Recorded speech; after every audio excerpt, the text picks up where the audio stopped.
नंद लाला बाजो मुरली मनोहर नंद लाला भज गिरिधर गोविंद गोपाला भज गिरिधर गोविंद गोपाला भजो मुरली मनोहर नंद लाला भजो मुरली मनोहर नंद लाला भज गिरिधर गोविंद गोपाला भज गिरिधर गोविंद गोपाला भजो मुरली मनोहर नंद लाला भजो मुरली मनोहर नंद लाला भज गिरिधर गोविंद गोपाला भज गिरिधर गोविंद गोपाला बोलिए वृंदावन बिहारी लाल की जय जय जय श्री राधे जय जय श्री राधे। सभी भक्तों से निवेदन, बहुत एकाग्रचित होकर सत्संग के प्रत्येक शब्द को हृदयंगम करने का पूरा प्रयत्न कीजिएगा। मैं रोजाना आपके साथ कुछ न कुछ नवीन चर्चा करता हूँ, इसलिए कि किसी भी प्रकार हमें अपने लक्ष्य की प्राप्ति होने का मार्ग मिल जाए। कल मैंने आपसे निवेदन किया था कि 2 प्रकार की सफाई हमें करनी है। दीपावली आ रही है, भगवान राम को हृदय में लाने के लिए अंतःकरण की सफाई। दीपावली पर लोग घर की सफाइयाँ तो बहुत करते हैं, लेकिन शायद ही आप लोगों ने कभी ये लक्ष्य बनाया हो कि मैं अंतःकरण की सफाई कैसे करूं। लेकिन करनी चाहिए, इसी देह में हम ये काम कर सकते हैं।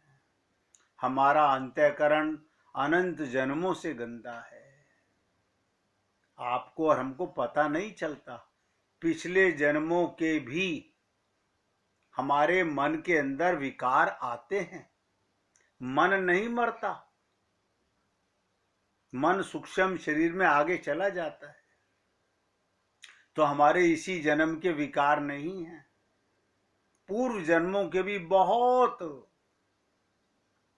विकार हमारे अंदर हैं। अब आप और हम लोग विचारें कि हमें प्रभु राम को, भगवान श्री कृष्ण को, या ऐसा कहिए इस देह में अपना कल्याण करना है, तो और कोई मार्ग मुझे अभी तक मिला नहीं है। इसलिए हे पुण्य आत्माओं, आप इतना भरसक प्रयत्न कर रहे हैं, इतनी सफाइयां कर रहे हैं, तो कम से कम अपने इस लक्ष्य को भी अपने हृदय में जरूर रखिएगा कि मुझे अपने अंतःकरण की भी सफाई करनी है। आप हम लोग ऐसा मान के जी रहे हैं कि हमारा अंतःकरण एकदम शुद्ध है। सच्चाई बता दूं, हमारा बिगड़ा हुआ, दूषित, कल्पित, पापी मन अंतःकरण ही है।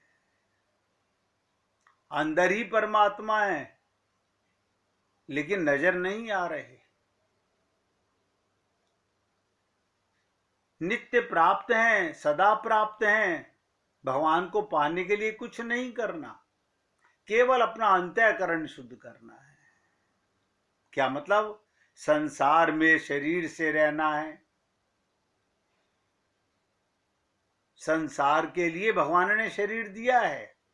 पंच महाभूतों का संसार है, पंच महाभूतों का शरीर है। भगवान ने आपसे आपका देह कभी नहीं मांगा। ये दिया ही सेवा के लिए है, ये सांसारिक व्यवहार के लिए दिया है। लेकिन आप और हम लोग अनंत जन्मों से एक त्रुटि दोहराते जा रहे हैं। वो क्या त्रुटि है कि हम शरीर से तो भगवान की पूजा करना चाहते हैं और मन से संसार को, परिवार को प्रेम करना चाहते हैं। भाई यही एक त्रुटि हमने अनंत जन्मों से की है और इस जन्म में भी अभी तक भी कर रहे हैं। इसलिए हे पुण्य आत्माओं, इस दास की, इस सेवक की एक बात मान करके कृपया करके अपने अंतःकरण का शुद्धिकरण करने का पूरा प्रयत्न कीजिएगा। आज मन में एक प्रश्न है, आप सब लोगों के सामने रख रहा हूं। आज आपको किसी को जवाब नहीं देना है, क्योंकि तुरंत जवाब दोगे तो कहीं ना कहीं आपको सोचने विचारने का मौका नहीं मिलेगा।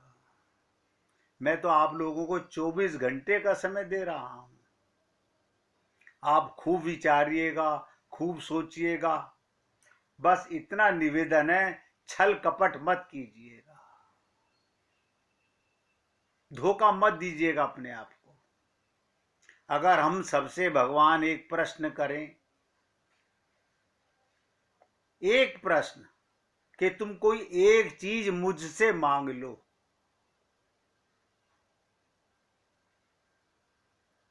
जरा गहराई से सोचिएगा, वो क्या है? आपको पूरा 24 घंटे का समय है। आराम से सत्संग के बाद बहुत सोचिएगा। पहले मन में 10 बातें आएंगी, ये मांग लूं, ये मांग लूं, ये मांग लूं। फिर कहिएगा इनमें से 9 करूं, इनमें से 8 करूं, इनमें से 7 करूं, इनमें से 6 करूं। जिस समय एक डिसीजन, एक भावना, एक संकल्प हो जाए, तो कल मैं आपसे पूछूंगा कि आप सब लोगों ने, वो भगवान ने कहा एक चीज मुझसे मांग लो, वो आप क्या मांगना चाहते हैं? आज किसी को बताने की जरूरत नहीं है। क्यों? आज बताओगे तो कल कहेगा आपने पहले नहीं हमें मौका दिया सोचने का। 24 घंटे का समय है, खूब सोचिएगा। मगर भगवान ने कहा एक चीज मांग लो।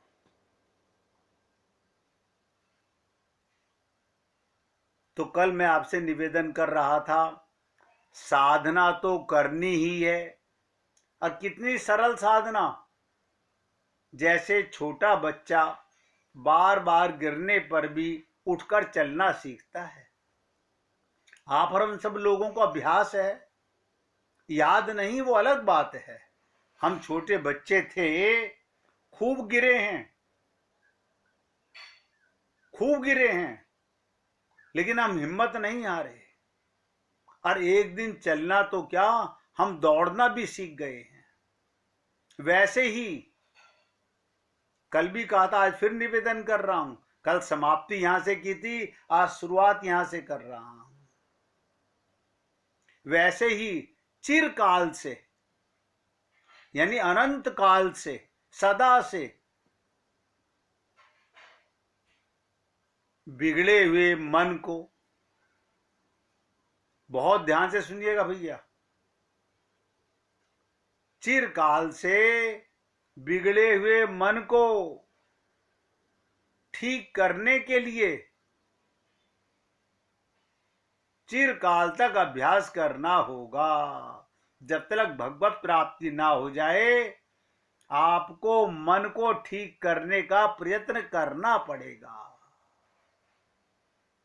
अब आप सोचिएगा, कोई पूछे आपके मन में विकार हैं, सब कहेंगे ना ना, मेरे अंदर तो कोई कमी है ही नहीं, क्योंकि हमने कभी मन के अंदर मन की दुष्टता को, मन की मलिनता को, मन के गंदगी को देखने का प्रयत्न ही नहीं किया है। यही एक कार्य है जो हमें करना है। बाकी सब काम गुरु और भगवान अपने आप करेंगे, आपको सोचने की भी आवश्यकता नहीं है।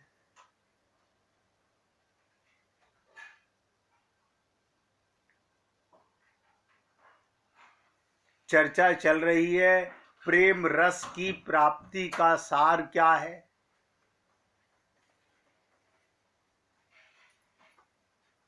संसार के, ध्यान से सुनिएगा, हम सब जीवों का हाल क्या है। थोड़े से एग्जाम्पल देने का प्रयत्न करूंगा और आप गहराई से समझने का और सोचने का विचार कीजिएगा। संसार के सभी लोगों को एक बहुत बड़ी भ्रांति है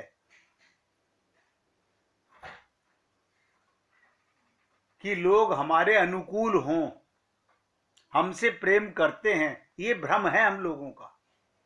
हम लोगों के मन में एक बहुत बड़ा भ्रम है कि लोग हमारे अनुकूल हैं, हमारा परिवार हमारे अनुकूल है, हमसे प्रेम करते हैं। वेद चैलेंज कर रहा है,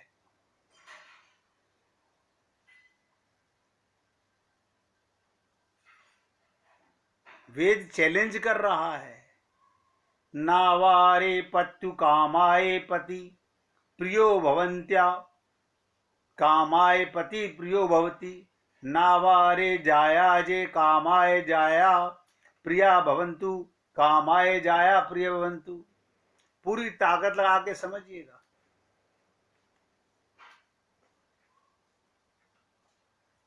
भगवान कहते हैं संसार में कोई किसी से प्रेम नहीं करता। कमाल है। और आप और हम लोगों को कैसी भ्रांति है, कैसा भ्रम है। या तो भगवान झूठ बोल रहे हैं, हम सच बोल रहे हैं। भाई दोनों में से कोई तो सच्चा है ना। या तो भगवान झूठे हैं। अच्छा, भगवान को झूठ बोल के क्या मिलेगा?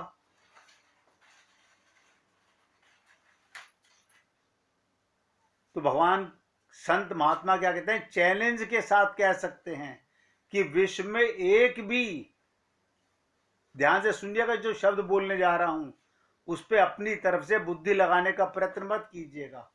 कोई माईक स्त्री, शरीर से स्त्री अपने पति के सुख के लिए प्यार नहीं कर सकती। ये वेद कह रहा है। माईक स्त्री, शरीर मानने वाली स्त्री अपने को, यहां पर आत्मा की बात नहीं है। मैंने कहा शरीर मानने वाली स्त्री कोई संसार में ऐसी नहीं जो पति को प्यार करती हो। ये वेद कह रहा है। और कोई पति ऐसा नहीं माईक जो अपनी स्त्री के सुख के लिए प्यार कर सकता हो। यानी विश्व का एक भी माईक पिता अपने पुत्र के सुख के लिए उसे प्रेम नहीं करता। भावार्थ, जब स्त्री, पति और पिता, पुत्र एक दूसरे के सुख के लिए प्यार नहीं कर सकते तो अन्य से आशा करना सबकी मूर्खता है। इससे बड़ा पागलपन क्या होगा जो हम लोग दिन रात किया करते हैं। ऐसा लोग कहेंगे, दावा करेंगे कि हमारी स्त्री, हमारा पति तो हमसे सुख के लिए कार्य करता है, हमारे सुख के लिए कार्य करता है, प्रेम करता है। बस यही तो धोखा है। यही वेद ने कहा, नावारे पत्यु कामाय पति प्रियो भवन्तु, कोई ऐसा संसार में पैदा ही नहीं हुआ। आप नहीं समझते, वो अपने सुख की ओट में आपके सुख का वाग्य बोलकर आपको ठग रहा है, और आप बुद्धिमान भी कहलाते हैं। जब तक जीव, अब नोट करो जो बताने जा रहा हूं, जब तक जीव अपना वास्तविक आनंद प्राप्त ना कर लेगा, अब हमें यही नहीं पता वास्तविक आनंद किसे कहते हैं। हम आनंद के अंश हैं, और प्रत्येक जीव आनंद ही चाहता है, और हमें वास्तविक आनंद मिला नहीं है।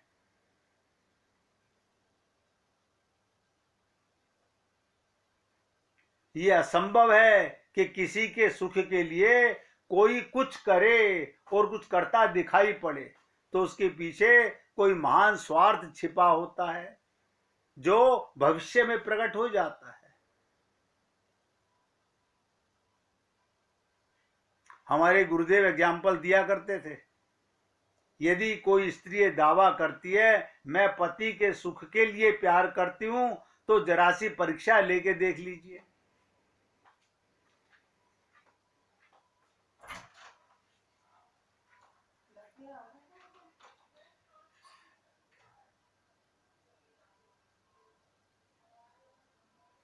जरा सी परीक्षा लेके देख लीजिए, सब फेल हो जाएंगे। एक नकली पत्र किसी स्त्री के नाम लिख दीजिए, भले ही वो स्त्री 100 वर्ष पूर्व मर चुकी हो, उसमें 2-4 वाक्य भयानक लिख दीजिए, मैं तुम्ही से प्यार करता हूं, अपनी स्त्री को बुद्धू बना रखा है, मैं इस प्रयत्न में हूं इसको मार डालूं और तुम्हारे साथ चैन की जिंदगी बिताऊं। बस ये पत्र जैसे ही स्त्री पढ़ेगी, तुरंत प्रेम समाप्त हो जाएगा, घर में बवाल मच जाएगा। फिर आप लाख समझाएं कि ये तो मजाक था। अब सोचिएगा, साधारण से नाटक से प्यार समाप्त हो गया, तो ये क्या सिद्ध हुआ? ये नहीं कि सब अपने सुख के लिए नाटक था। यदि पति का सुख चाहती तो पत्र पढ़कर धन्य हो जाती। क्या मतलब? उन्हें जैसा सुख मिले, जिससे सुख मिले, हम उसी में खुश हैं। एक आईएएस ऑफिसर सरीखा बुद्धिमान भी अगर इसी प्रकार स्त्री की लिखी हुई किसी पुरुष के नाम की चिट्ठी पढ़ ले, बड़े दावे से कहता है मैं बेवकूफ नहीं हूं, आईएएस हूं, सब समझता हूं। अब स्त्री लाख समझाए, जरा सोचिए, बुद्धिमान कहलाने वाले 4 वाक्य में जीव मूर्ख बन जाता है, तो साधारण बुद्धिमान की तो बात ही क्या है। और वेद चैलेंज करके कह रहा है, ना कोई पुत्र पिता से, ना कोई पिता पुत्र से। क्यों? उन्हें वास्तविक सुख का, आनंद का पता ही नहीं है।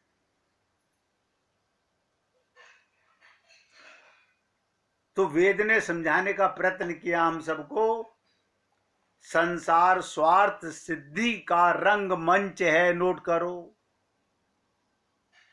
संसार स्वार्थ सिद्धि का रंग मंच है। यहां सब खिलाड़ी अपनी अपनी बुद्धि के बल से खेल खेल रहे हैं, किंतु जब तक वास्तविक स्वार्थ समझ में ना आवे, what is the aim of life, मेरे जीवन का लक्ष्य क्या है, वास्तविक सुख क्या है,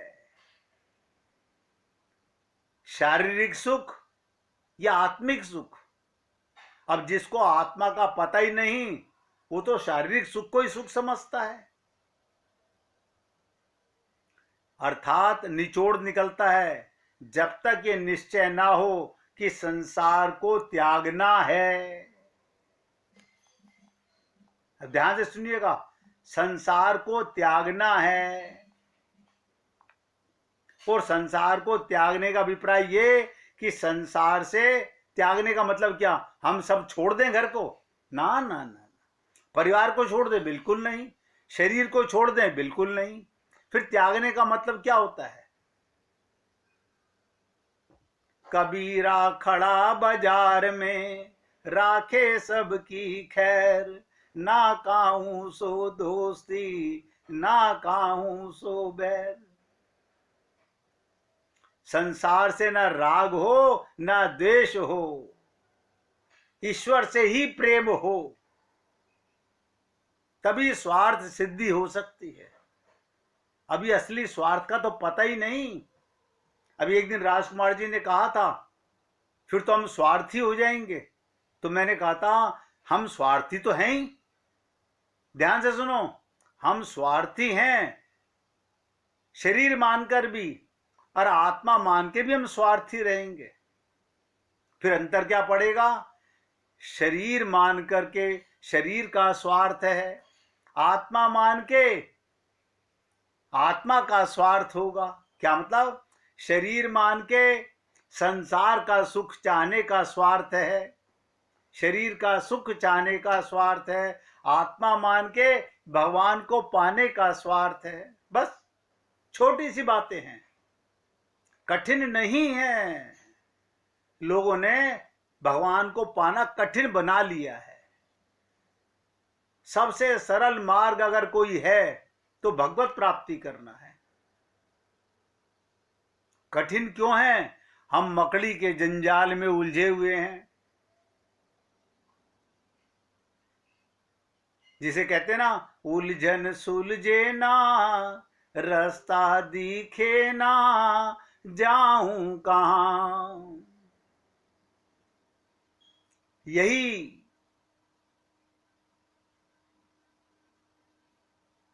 एक कार्य है जो आप और हम लोग समझ नहीं पा रहे हैं।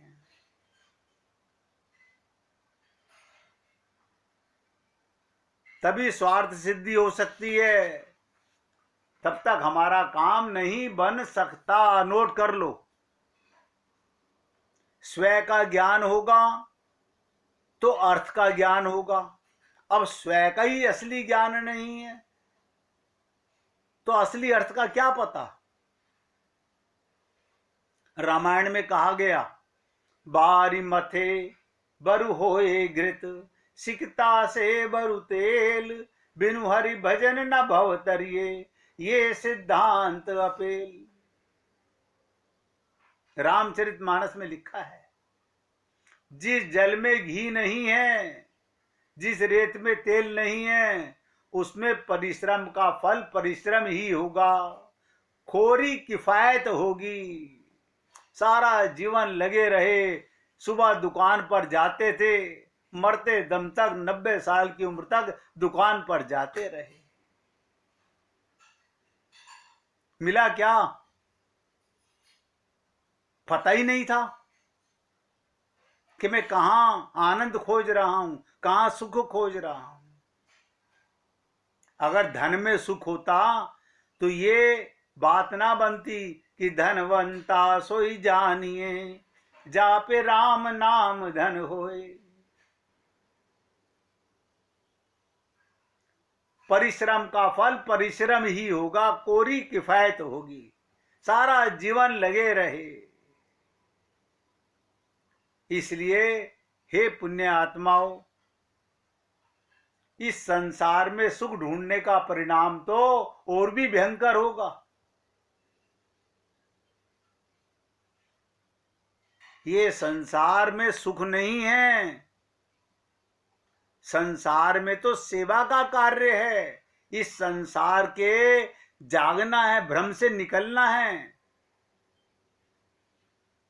अन्यथा कर्म बंधनों से बंधते जाओगे जिसका कहीं अंत नहीं है, कहीं अंत नहीं है। इसलिए रामचरितमानस में ये शब्द आया कि बारी मते घृत होत, सिकता से बरु तेल, बिनु हरि भजन न भव तरिये, ये सिद्धांत अपेल। चूने के पानी को कितना ही मथ लो, अब आप कहोगे ये सफेद तो है, दूध का मंथन करने से, क्योंकि इसमें घी निकल सकता है, अब चूने के पानी में घी कैसे निकालोगे? तिल में तेल है, निकल सकता है। अब मिट्टी को मथ रहे हो। हम संसार में शरीर में सुख ढूंढ रहे हैं, आनंद ढूंढ रहे हैं। हम सब लोगों का यही हाल इस जन्म का नहीं है, अनंत जन्मों से चला रहा है। और इस जन्म में भी हम वही कर रहे हैं जिससे हमें बचना चाहिए था। हमें बचना चाहिए था। हमारे जीवन में संत महात्मा आते हैं, ये क्या बताते हैं? संसार की सेवा करो, परिवार की सेवा करो, ये भगवान का परिवार है। सेवा परमो धर्म। आपको शरीर मिला ही सेवा के लिए है। हम वो कार्य ना करके गलत कार्य कर रहे हैं। 1 मिनट भगवान का कीर्तन करेंगे, फिर आगे बढ़